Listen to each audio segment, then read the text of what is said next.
Against PSG in the Super Cup, we saw Thomas Frank's blueprint for big away games in action in the Premier League and in the Champions League. Spurs were brave, bold and aggressive in their press, but were compact in their shape defensively as well in that 5-3-2. It was a really good performance that I haven't had a chance to talk about yet. I apologise for that. I've had a busy few days and I massively appreciate your patience and support on this channel while we've had to adapt over the course of the last few weeks or so without my laptop, which I can assure you is actually ready to go now. And we're going to talk about the game a little bit and also talk about what it means for Spurs from a general standpoint. Like, there's two days have passed since that game. People have kind of almost got over it and moved on a little bit, so I don't want to focus too much on the game itself. But what we learned almost and what we can take into the future and see how Thomas Frank brings this sort of blueprint to life and kind of see how he uses it against some of the bigger away games in the Prem and the Champions League. Maybe. I think there's definitely potential there. If you are new to the channel, please make sure to subscribe. On the road to 15k now.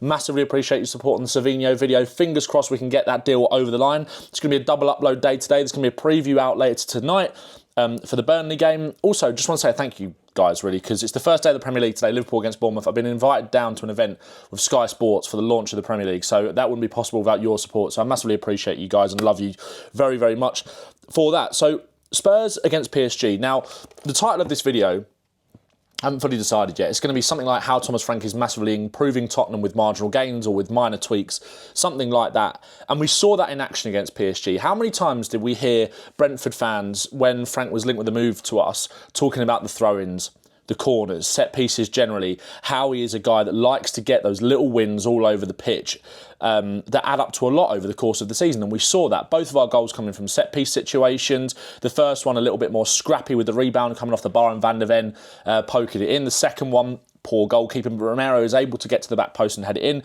We also saw a lot of throw-ins as well, long throws. Kevin Danso came into the back three in this game as that right-sided centre-back. And we saw him, who was the winner of the long throw auditions, which I still find a hilarious concept when you think about it, really. And we saw it cause problems. We did see it cause problems for PSG. And I think, again, that's something, that attention to detail and the focus on those little marginal things over the course of the season in those bigger games where you're not maybe able to gain as much of the ball. Spurs had, 25-26% of the possession against PSG. But when you are in the final third, they're attacking third, you're attacking third, they're defensive third, you've got to make it count. And that is why a focus on the set pieces and throw-ins is really, really important, because it caused panic, it caused chaos, it made us feel like we were really in the game. And I think the Spurs had a lot of control in terms of their out of possession shape. I'll talk about that from a defensive standpoint in a minute. But in terms of the press, what we saw was this kind of 3-4-1-2 press with Sarr playing as the number 10 and joining Kudus and Richarlison almost as split strikers who would occupy the centre-backs, the PSG centre-backs, and build up with Sarr kind of man-marking almost Vitinha when they would try to play out from the back. Sarr's energy in this game to get across everywhere, all over the pitch, was fantastic. But joining that front two to make it a front three when PSG were trying to build up really, really suffocated them. Really, really did. And we were superb. We limited them massively in build-up. And Pat Matasar was a massive part of that. He is a terror, an absolute terror. And again, I feel like, obviously, Thomas Frank has had to adapt since he's been at Tottenham. And that is the best thing. I think that's the best thing about him as a coach, really. And that's meant that without a number 10 and James Maddison obviously injured, there's a lot of chat about Berriese, and hopefully there'll be a video coming on him if that's getting close, which hopefully sounds like it is. He's had very limited options in terms of being able to create creativity. So he's trying to create discipline, compactness in terms of the shape, but also chaos and panic in these kind of areas. We're still being very brave. We're getting up the pitch. We're not just sitting deep, allowing them to continually come at us when they're playing out from the back. We want to gain as much territory as we can. And Pape Sarr joining that front three as that number 10 in the 5-back system that Spurs played massively helped with that. Like I said, energy, legs all over the pitch, so much coverage from him. Every blade of grass I'm pretty sure he covered. But again, with Kudus, who these two, by the way, Kudus and Richarlison, with their back to goal, their hold-up play, I thought, was absolutely superb. Kudus in particular. In a game like this, where you do have to, when you want to relieve a little bit of pressure when PSG are pressing high up against you, making it difficult, being aggressive, shoveling you back towards your own goal, pinging you in with the quality they've got, you need two players like this who are going to drop onto the halfway line be brilliant with their back to goal, lay it off, win fouls, win duels. They were both absolutely superb, so I wanted to commend them for that, but also their energy and intelligence in their pressing as well. There was such a clear game plan, and I do feel like, although yes, Thomas Frank will hopefully, with Eze and Savinho, hopefully potentially coming through the door, he will have more options in terms of bolstering his squad, and we can take the game a little bit more to teams in different ways, potentially in those bigger games in the Premier and the Champions League, and have players that can produce off-the-cuff moments of quality and creativity to unpick the lock or thrive in transitional situations with maybe better decision-making at points. You know, there isn't a lot of traditional creativity on that pitch, but I think Sarr in that number 10 position is something that you can definitely utilise going forward, 100%.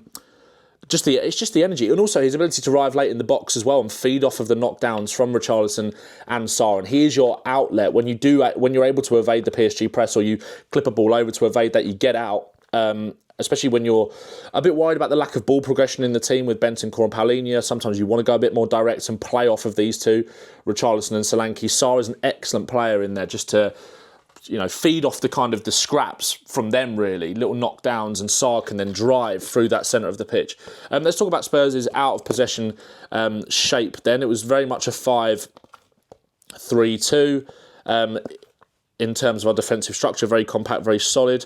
Sarr dropping in to be that central centre-back, and then playing Richarlison and Kudus up front, a little bit deeper, because again, you have to respect an opponent like PSG, and you have to respect the fact they're going to have a lot of the ball. Their wingers want to stay high and wide to stretch the pitch. They've got all of these kind of floaters, that concept of floaters and anchors kind of in football, with a few players that keep the rigid base of the structure, but then also you've got Vitinha, Doué, who played in central midfield, Fabian Ruiz, who came on, kind of just all floating in that central space, which makes it incredibly hard to pick up. But also, again, from a Spurs perspective, that's why they deserved even more credit, because those players are incredibly hard to pick up, track their movements. They're such a nightmare to deal with the amount of rotations. Doué and Kvaratskhelia kind of floating in between central and wide positions. Bradley Barcola, a constant 1v1 threat. I thought Pedro Porro did an amazing job not letting Doué when he was floating out over there, Barcola when he was floating out over there, Kvaratskhelia, all of them, an amazing 1v1 job defensively. Spence as well, I think he's going to be massive in games like this because of his duel-winning ability. Look, it was disappointing to lose it in the manner that we did, but we can take so much heart from that performance, and I do feel like it's going to be a bit of a blueprint for those big games. It's made me more confident about Spurs' ability to compete in the Champions League. And like I said, it's not just about sitting back in that kind of, if I put my lens on here so I can kind of zoom out a little bit, it's not just about being compact in that 5-3-2 structure and just absorbing a load of pressure, right?